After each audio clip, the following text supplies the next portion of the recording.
ओम नमः शिवाय दोस्तों।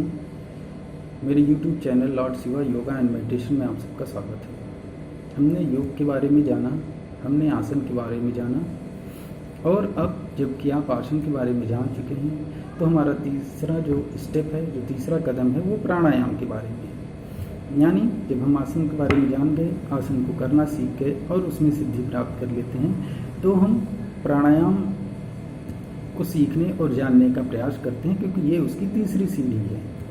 अब प्राण का मतलब है शक्ति और आयाम का मतलब है विस्तार। यानी वो शक्ति जो हमारे अंदर है उसका हम विस्तार कैसे करें, उसका एक्सपेंशन कैसे करें।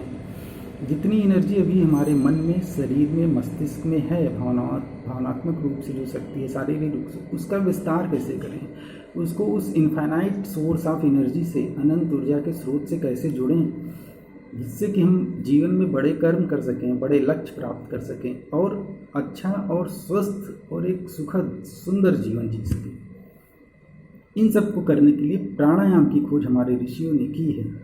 तो प्राणायाम आती जाती जो श्वासें हैं, ये जो श्वास है, इसी के थ्रू इस ब्रह्मांड की वो एनर्जी जो हमारे अंदर आ रही है और जा रही है, उसको हम प्राण कहते हैं। योग कहता है प्राण ही वो शक्ति है जिससे इस पूरे ब्रह्मांड का एक छोटे से धूल के कण से लेकर बड़ी बड़ी गैलेक्सीज और सोलर सिस्टम और ग्रह, नक्षत्र, पर्वत, समुद्र और पूरे ब्रह्मांड का निर्माण हुआ है। और उसको चलाने वाली जो शक्ति, वो यही प्राण है। उस प्राण को जानना, समझना और अपने शरीर को उससे कनेक्ट कर लेना ही प्राणायाम का आखिरी उद्देश्य भी है। तो और इस प्राणायाम को नियंत्रित करने, इसका उचित रूप से संचालन करने, इसको अपने अंदर धारण करने, इसको बाहर निकालने और अपने अंदर रोक लेने की शक्ति का पूर्ण विकास कर लेना भी प्राणायाम का एक उद्देश्य है। और प्राण, योग कहता है कि हमारे शरीर में 5 तरह की प्राणवायु का विकास होता है। 5 तरह की प्राणवायु हमेशा चलती रहती है। तो पहली है उदान, उदान वायु। उदान यानी जो मैं बोल रहा हूँ, जिसका निवास स्थान गले में है, आपकी वाणी से है। तो कुछ लोग अच्छा बोलते हैं, कुछ लोग खराब बोलते हैं, कुछ लोग कड़वा बोलते हैं, कुछ लोग कर्कश, कुछ लोग मीठा, कुछ लोग भारी, कुछ लोग हल्का। आवाज़ की जो क्वालिटी है वो उदान वायु है, जो गले में है, जो गले से आवाज़ आपकी तरफ जा रही है। ये जिस वायु के कारण हो रही, उसे हम उदान वायु कहते हैं। इसका निवास स्थान हमारे गले में होता है। दूसरा है प्राणवायु, जो हमारे सीने या हृदय एरिया में निवास करती है।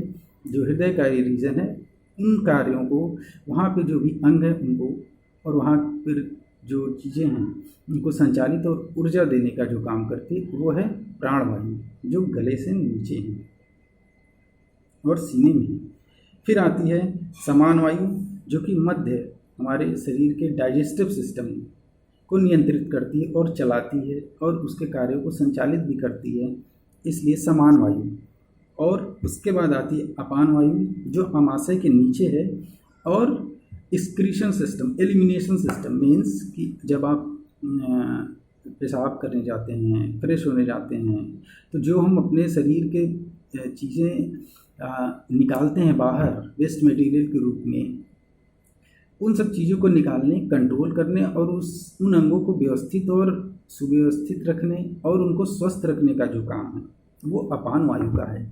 और उसके बाद आती है व्यान वायु।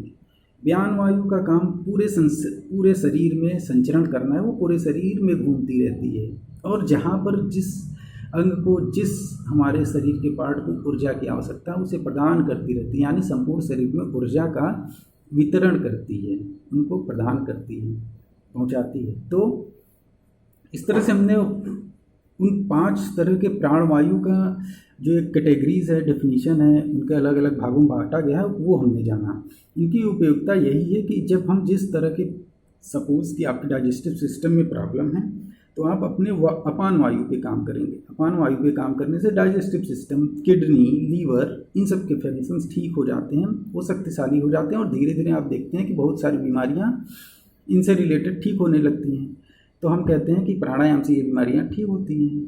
ठीक ऐसे ही समान वायु, जनरल जो वीकनेस है, जनरल जो कमजोरी है, जनरल अंगों में जो शिथिलता है, उसको दूर करने के लिए अगर हम व्यान वायु से जुड़े हुए प्राणायाम करते हैं तो सारा शरीर एनर्जी से भरा रहता है, आलस्य कम होता है, जल्दी थकते नहीं हैं और जीवन को आनंदपूर्वक जी पाते हैं। तो प्राणायाम का अभ्यास करिए। आने वाले वीडियोस में हम अलग अलग तरीके के प्राणायाम का अभ्यास करना, उनको सही तरीके से करना, उनके फायदे बताएंगे। इसे आप सुबह और शाम कर सकते हैं और एक स्वस्थ, सुखद और प्रसन्न जीवन जी सकते हैं। धन्यवाद। ओम नमः शिवाय।